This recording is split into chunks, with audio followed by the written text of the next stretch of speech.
Get on in here and make this better than anything cake with me, red velvet style. This cake can be made for Christmas or Valentine's Day for your boo. I hope you like it. In fact, I know you're going to like it. Stay tuned, y'all. What's up, y'all? So, look, I'm on camera today. Woo, yay! Okay, so y'all, I got a lot going on today. So I have several like desserts and things to make.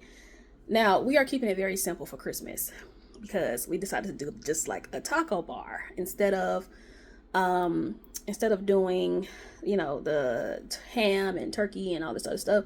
We wanted to keep it simple, but I am gonna bring a dessert. And I found this really cute idea, y'all, on Pinterest. Where you buy like ice cream cones. I'm gonna do a video. You buy like ice cream cones, right?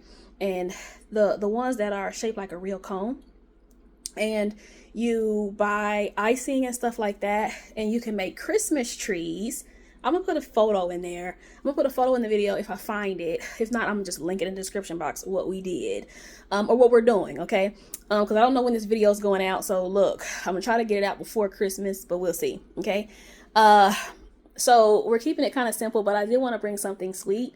So I'm doing like this Grinch themed snack platter, and I'm doing a better than anything cake, red velvet style.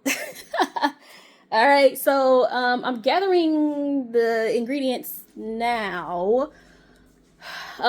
So yeah, but for the sweet thing, the ice cream cone thing is basically an ice cream. Let me just show y'all, because look, trying to explain stuff sometimes.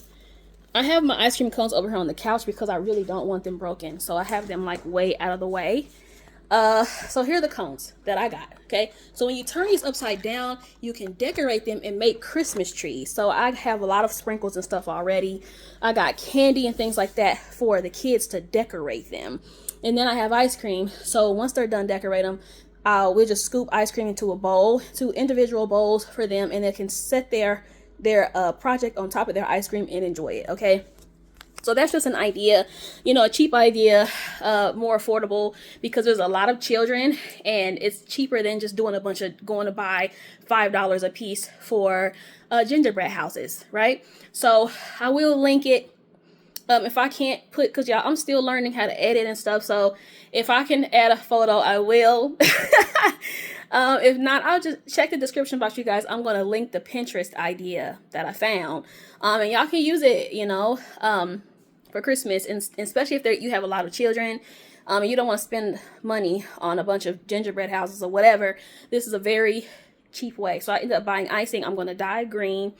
I just got store-bought vanilla icing that I'm going to dye green. So, hey, this is the project. This turned out so much fun. It was messy, but the kids had such a great time doing this. We had a great time watching them. I just got cereal and candy, and it was very cost effective. So try this in your next event.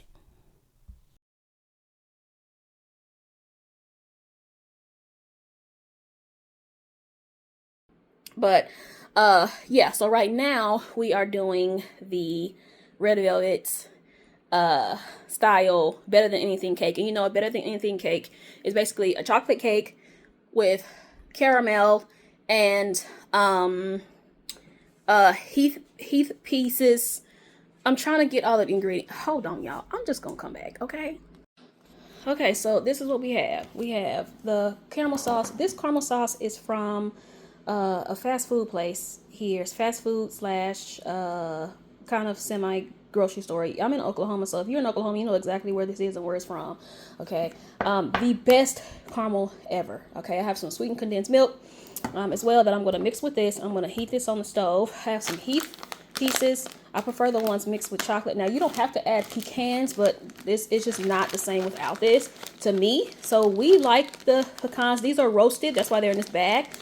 And then we have a red velvet cake. You would usually use a chocolate for the original recipe, but since this is for Christmas, I'm doing a red velvet. And what I'm just going to do is use what's on the back here. A cup of water, 3 large eggs, and half a cup of vegetable oil. I'm not going to do anything fancy with this because it's going to be topped with caramel and heath pieces and nuts.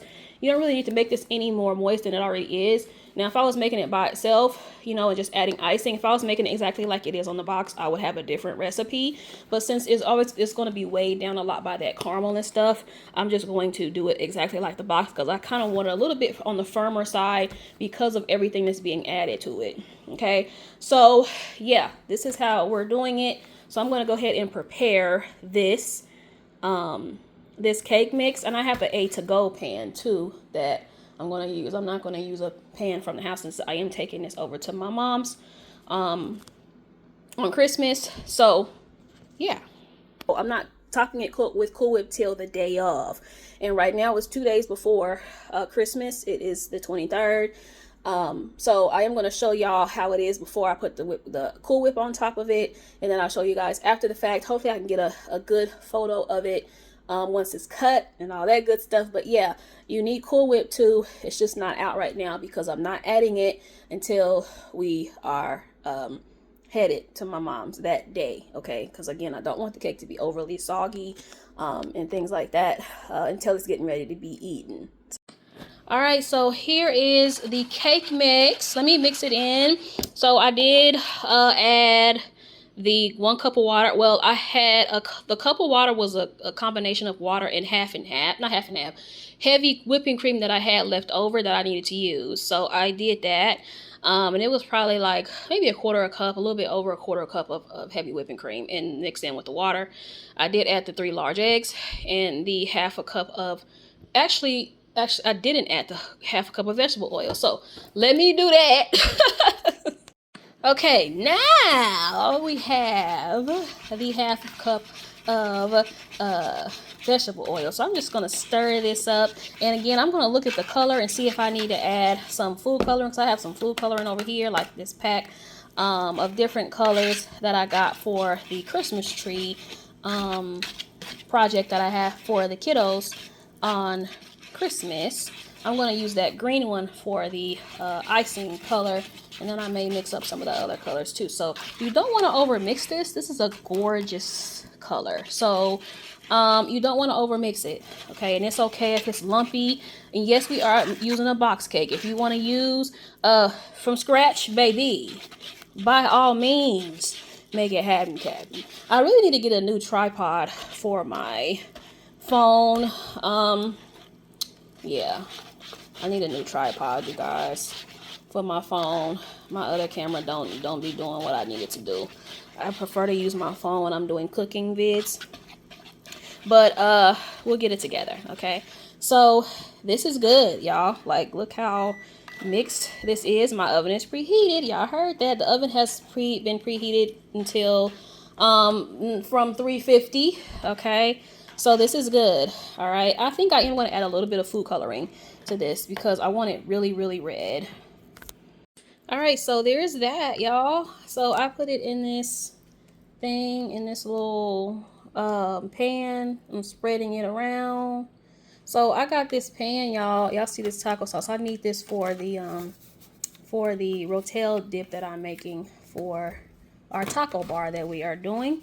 So I got this one, and it comes with like a carrying case. So we'll see how this goes, honey, because I don't know, man. Hopefully I put it together right. But this is the instructions for this. It was a cake pan with a carrying case with it. So hopefully this works out. Okay, so we're going to put this together. Make sure it's good. Make sure it's even leveled out. And then we're going to put it in the oven for the instructed time on the box. And then we're going to top it, okay? But I am getting ready to make the caramel topping really quickly, so it'll be ready by the time the cake comes out. Okay, so our cake is done. I did use a toothpick to test it out. Of course, if your toothpick comes out clean and it's done. Also, when it starts to pull away from the sides as well, that's done. You know, if you are a vet, you can really just touch it and see if it's done or not. Okay, so over here we have the caramel going. I have this sweetened condensed milk here and the caramel topping. This I put in the microwave for about 20 seconds or so it's easy to get out of the jar. Also keep the jar because you may have some caramel left over. I usually have caramel left over, so I keep the jar and put the extra in the jar and keep it in the fridge. and it holds up nicely. Okay, so right now I have it on low. It's heating up on low, and you want to heat this up. So what we're about to do is poke some holes here in this cake. So I'm going to find something to do that with. Okay, so I'm using this, y'all. This is like a straw that it came with one of my cups. So I'm using this to poke holes. Now when you poke holes, do not poke all the way to the bottom, okay, because it's going to have all your caramel going to the bottom. So you kind of just want to poke like halfway through, like this. Now some people use their finger to do this. Since the cake is hot, I'm not doing that. Of course, make sure you have clean hands. But you want to poke holes all throughout the cake, and you don't want to poke all the way to the bottom. And I've done this a lot. Actually, I've poked all the way to the bottom, and you don't want to do that. Okay, so trial and error has helped me realize to not poke all the way to the bottom. Okay, because I used to do that a lot. Now the cake still tastes good, but all the caramel runs to the bottom of the pan, and it's not like inside of it. So yeah, poke till you are like in the middle of the cake.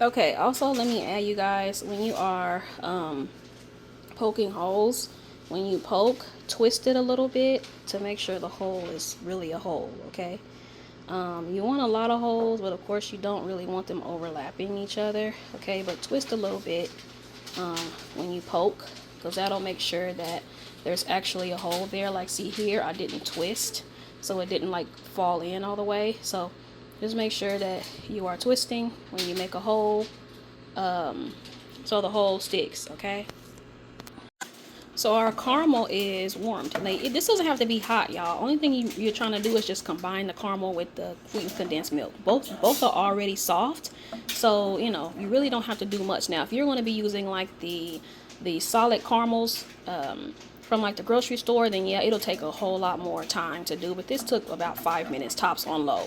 Okay, you know, you don't have to wait till it's bubbling or anything. Actually, I would prefer you didn't do that because it'll harden the caramel. So yeah, we're about to pour this over. You guys, this cake, you see it's all those holes. I don't know if that freaks you out a little bit. It does kind of freak me out a little bit. So this is the cake, you guys. I don't know if this freaks you out, you guys. This freaks me out. So I'm about to put and I did use all that caramel, y'all, and spread it around too. And you see how it seeped all in those holes. That's why I like to do that when the cake is warm, because it doesn't have the same effect when the cake has cooled off. So I like to do that when it's warm, so it can really dive deep into that cake. Okay, so the Heath bars are over there, and it's got those holes covered up, so we good. So here are the and I used a whole pack of Heath bars. The other one I will open up to do the top once that is done. So I'm going to open up these already pre-roasted pecans that I roasted yesterday, and I'm going to sprinkle some of those. Again, you guys don't have to use nuts, but it's just the pecans just take it to the next level, and it adds a really good balance to all the sweetness here. Okay, like the savory kind of bitterness of the pecans adds a really good balance to this. Okay, so let's add these pecans. I'm gonna get a tripod for this, y'all. I promise. I promise. I'm gonna quit wiggling around so much on here. So everybody doesn't like pecans, so if you don't want to do that, you ain't gotta do that. But we like them, so this is what we're doing. Okay, so this is it, y'all. So I'm gonna show you guys once we get ready to pack it up and take it. Also, you want to let this cool off completely before you cover it up. So it's going to sit here on the stove until it cools off, and then I'm going to cover it up, and then it will be completed when we get ready to leave to my mother's house. Okay, y'all, this is the day of for this cake. Let me take this lid off of here. So now I'm going to top it with the Cool Whip. And I have room in my fridge for this finally. So it'll have some time to sit for a few hours before I take it to our destination. Okay, so I'm going to top it with the Cool Whip and then put some more Heath bars and some more pecans on top. And then, y'all, this is going to be done and ready to go. So, y'all, look at that. Y'all, I love it. So I'm going to have to stick this in the fridge, let it sit. But this is the cake, y'all. Hopefully I can get a picture of what it looks like on the inside. If I do, then it will be added to the video. Okay. If this appealed to you, if you enjoyed the video, if you enjoyed the recipe, also add in the comments some tweaks that you do to your recipe, because there's so many endless possibilities to this. All right. I appreciate you for watching. Appreciate you for commenting, liking, subscribing, all of that good stuff, y'all. Thank you all. Peace out.